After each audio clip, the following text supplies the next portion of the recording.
Well, hello there. It's me, Terri Cole. I am going to answer a question that came into me today about being too empathic. She wrote in and said, "Hey, I feel like I am too empathic. Is it possible for me to be too empathic?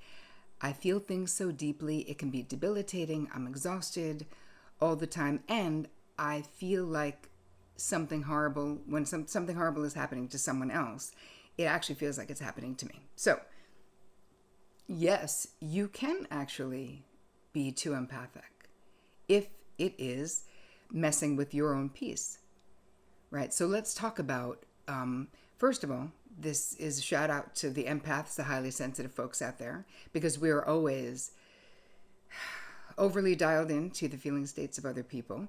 So are the codependents in the group, right? We did that for survival. We are like, how is everything okay? Is that person mad? Is this person mad? Is this person violent? Like being very attuned. And a lot of times it was for our safety in childhood. So all of those things combine to create a situation where it's like the emotions are happening to you. So let's talk about emotion, like emotional resonance is like, we're on the same wavelength. Something is resonating with us that someone else is going through. But it's almost like an energetic feeling that you can have when someone is going through something. There's two different types though. There's like, they call it identical resonance, which is that someone else's pain becomes your pain. So that's also what someone who's highly codependent experiences. This lack of separation.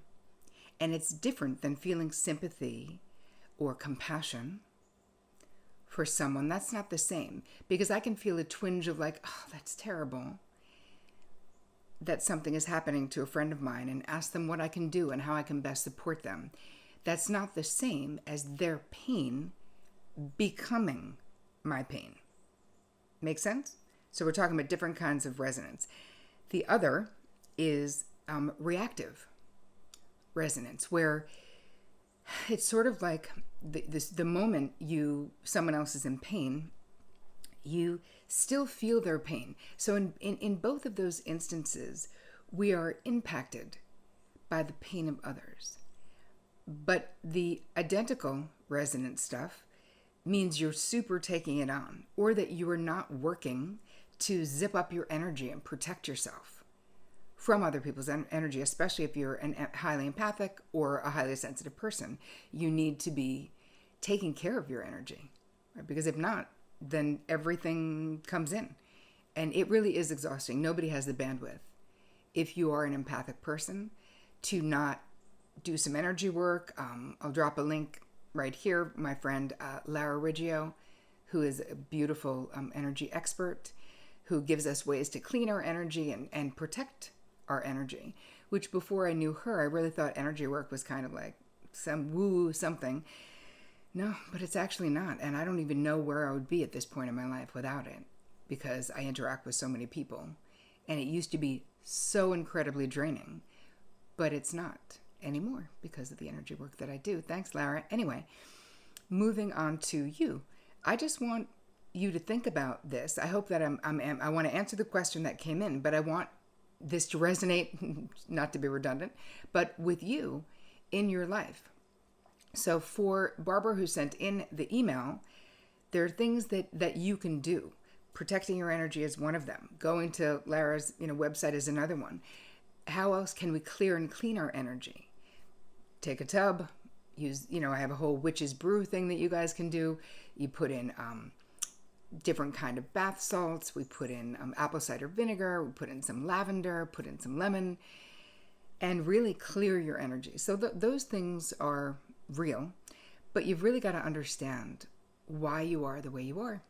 So I think that looking at what you learned growing up about other people being in pain and what is the appropriate way to respond, Barbara, would be very helpful for you to understand why you are the way you are. And if you haven't already acknowledged and recognized that you probably are an empath or a highly sensitive person or both, I've done YouTube videos and episodes of the Terri Show on all of those things. So we'll also drop those in the notes for you, because really, knowledge is power when it comes to taking care of ourselves and the way that we feel. And it really is tiring to feel the pain in the world. You know, some people, when you're a highly sensitive person or you're very empathic, I used to think when I was younger, before I understood that this could be my superpower, my intuition, being dialed into other people's feelings and other people's experiences.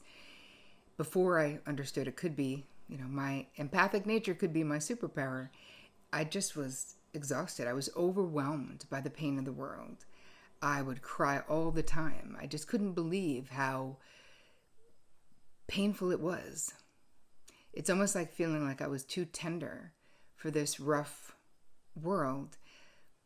But when I learned, 15 years ago, to really take care of my own energy, it changed the way that I related. And I still think I'm incredibly empathic, but I'm healthier, right? So I'm not empathic in a codependent way, or in a house with no doors type of way, because that's what it's like. If you don't contain your own energy, if you don't create good boundaries in your life, you are like a house, not just with no fence.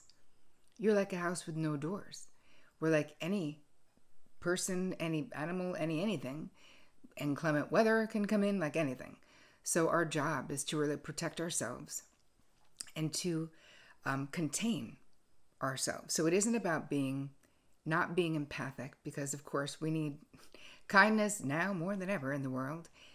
It's about having that same empathy for you and knowing that it's not noble and it doesn't do you any good to have this identical resonance emotionally with the people in your life, right? To feel their feelings, to feel like it's happening to you, or to endlessly have this reactive resonance where you just can't wait to tell them what to do. Again, all of those things are just you wanting to stop your pain.